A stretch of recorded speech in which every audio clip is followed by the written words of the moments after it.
Now let's take a look at how difficult this endgame can be to play accurately if you haven't studied it.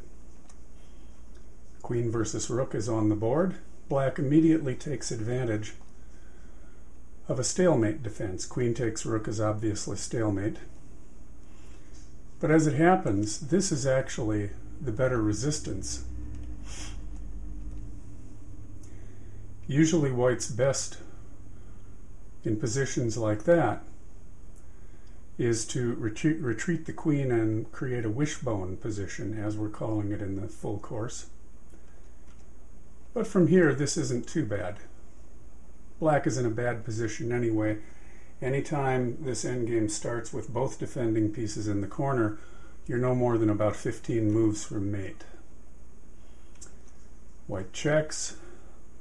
Black comes forward into the diamond position.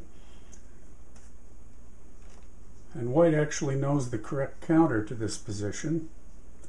Black brings the Rook in. Now White has a decision to make. What's the best way to break down this resistance? Corner positions are one of the three positions where the attacker is most likely to waste moves. And indeed, in this position, White wastes a bunch of moves. That is incorrect. The problem is that the queen gets too close.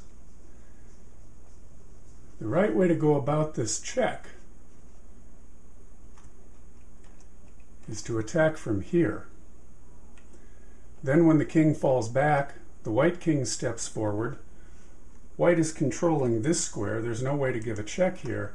White is also threatening mate right here. So black has very few options and is pretty much lost in a matter of a few moves.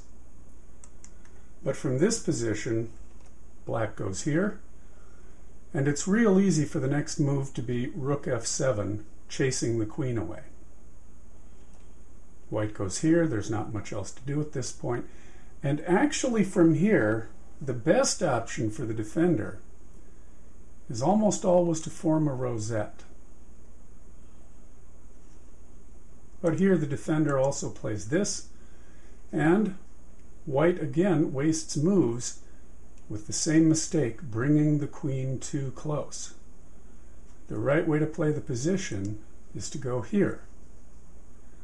Notice that on this, that's mate, a microwave mate, another feature we see in these endgames a lot. And if here, trying to play the same stalemate trick, well, check, mate. So again, after this, black has very few options and is pretty much dead. But after this move, black walks away, and it's real easy to see that the next move is going to be Rook e7, chasing the queen away. So white checks. Now it's going to be Rook d7, chasing the queen away. White is starting to figure out the queen is too close and takes some room. But the attack still happens, and now white takes this position, controlling the diagonal in front of the king and the rook. With strong players, you'll often see them putting the queen in this position as if this guaranteed an easy win, but it's not nearly that simple. As you'll see, all the way over to the A file, black just keeps chasing away the queen, and the king never has time to catch up. We've moved the position 1 to the left, 2 to the left, and here we are. So there's nowhere more to go to the left, so white goes here. And now again, white makes a characteristic error, keeping the king too far away. In a position like this, the attacker needs to know that it's actually good to walk into the discovered check, because wherever black goes from here, white's pretty much guaranteed an easy win. For example, this, and now there's virtually no way to prevent mate for more than a few moves. But white goes here, so black is able to put the rook on the third rank. The king comes over. This is a very familiar position, and by this point, I think white was getting a little tired of it. Check. fall back, and white has actually made a good deal of progress, but again throws it all away with a plausible looking move. You have to know that this is the right attack, the pseudo-Irva position. By going here, white loses at least 6 moves.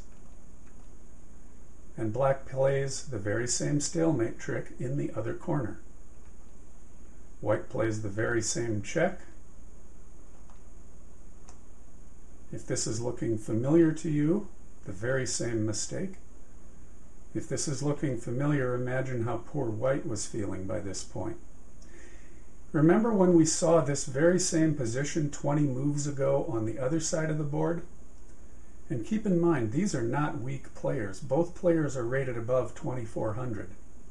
It just demonstrates how difficult it can be to play this position if you haven't studied it. So, black goes for the rosette, exactly what should have happened on the other side. White takes the diagonal, over comes the king, and white keeps wondering, why am I not winning this position? Well, this spot is a case in point why. White makes the thorn again, but without the queen on the edge of the board.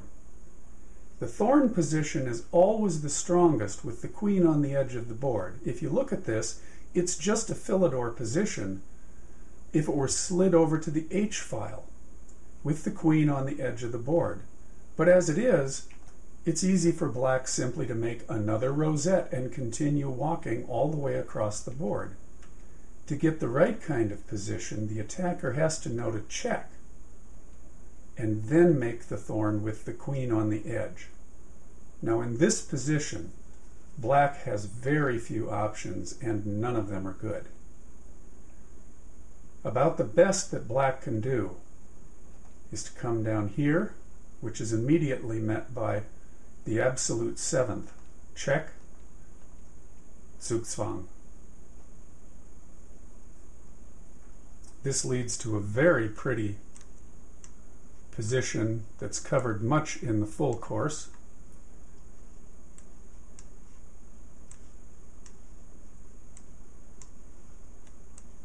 The trapezoid position. Black is dead. There's no way to stave off defeat at this point. This position is covered in more detail in the full course. It's on my website, queenversusrook.com. These are all the things that I had to learn by spending 1,000 hours studying this endgame. But if you study the database, it only takes about 12 hours to learn it all. So black makes the rosette, white takes the diagonal. Very familiar scenario. And now black actually misses an opportunity to probably secure a draw. The defender needs to be on the lookout for stalemate defenses, and here it's this. At this point, white has to fall back, and then black can go here. And now the best white has is to come down here and start playing for a 3rd rank defense.